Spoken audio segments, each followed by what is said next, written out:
Tenali Rama and the Brinjal Curry. Sri Krishna Devarai was the emperor of Vizianagara. He had 8 advisors. Tenali Rama was one among them. He was very clever and spontaneous. Sri Krishna Devarai had some special kind of brinjal plants in his garden. The brinjal was very rare kind and curry made out of it was very tasty, which was loved by the emperor. As it was a rare kind, the garden was very guarded and no one was allowed to view the plants without the emperor's permission. Once the emperor had arranged dinner for his advisors and the brinjal curry was served. Tenali Rama had enjoyed the brinjal curry very much and went home. But he was unable to forget the taste. He told his wife about the taste of curry. Tenali Rama's wife also liked brinjal curry. She asked Tenali Rama to bring few brinjals so that she can prepare curry. But Tenali Rama knew that the emperor was taking extreme care about the brinjal plants and he can easily detect a missing of even one brinjal from his garden. And, the emperor will punish such thief if caught stealing a brinjal from his garden. But Tenali's wife pleaded him to bring a brinjal from the garden without telling anybody. Tenali Rama had no choice other than stealing a brinjal from the emperor's garden. One night he went to the garden, jumped the wall and plucked few brinjals from the garden. By the God's grace, no one had seen him. His wife cooked the brinjals and the curry was very tasty.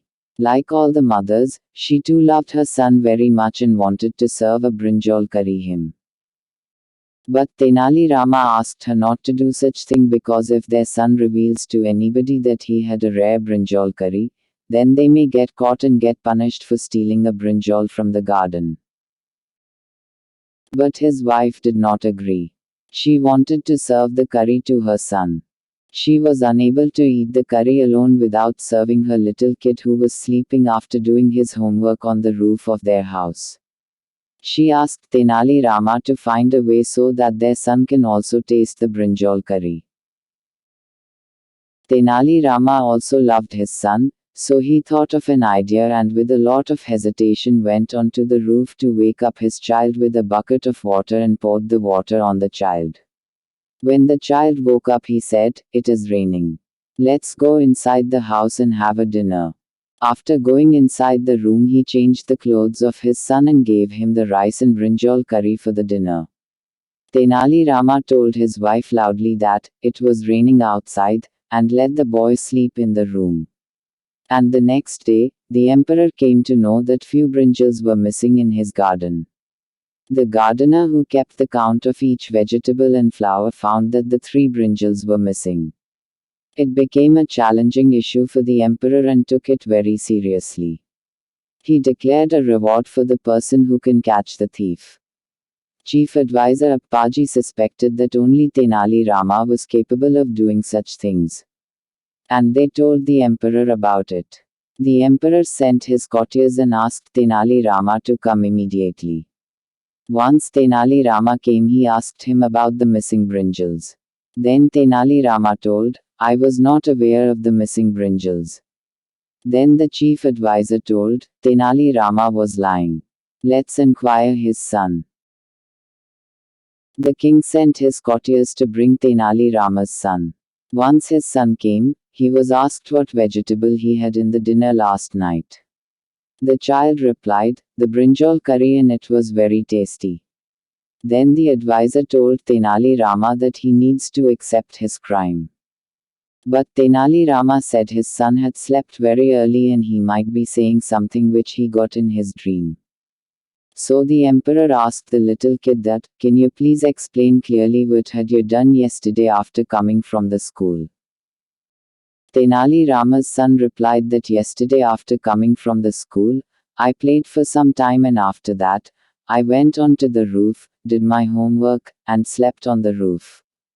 But when the rain started, my father came and woke me up. By that time my dress was fully wet, then we went inside, had the dinner and slept again. The chief advisor Akbar was shocked because there was no rain at all yesterday. And the atmosphere was fully dry. So they thought the kid had a dream and freed Tenali Rama without any punishment. However, later Tenali Raman told the truth to the emperor and was pardoned by the emperor for his clever witty idea. Moral: to start with, stealing is not a good thing. You can always use your brain and ease out of the difficult situations. Now let's jump to a new story. Story of the wicked Baba's plight. As we all know, Birbal was not only Emperor Akbar's favorite minister but also a minister dearly loved by most of the commoners, because of his ready wit and wisdom. People used to come to him from far and wide for advice on personal matters too. However, there was a group of ministers that were jealous of his growing popularity and disliked him intensely. They outwardly showered him with praise and compliments, but on the inside they began to hatch a plot to kill him. One day they approached the king's barber with a plan.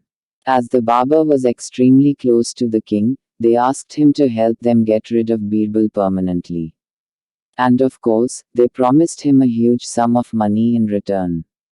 The wicked barber readily agreed. The next time the king required his services, the barber started a conversation about the emperor's father who he also used to serve. He sang praises of his fine, silky smooth hair.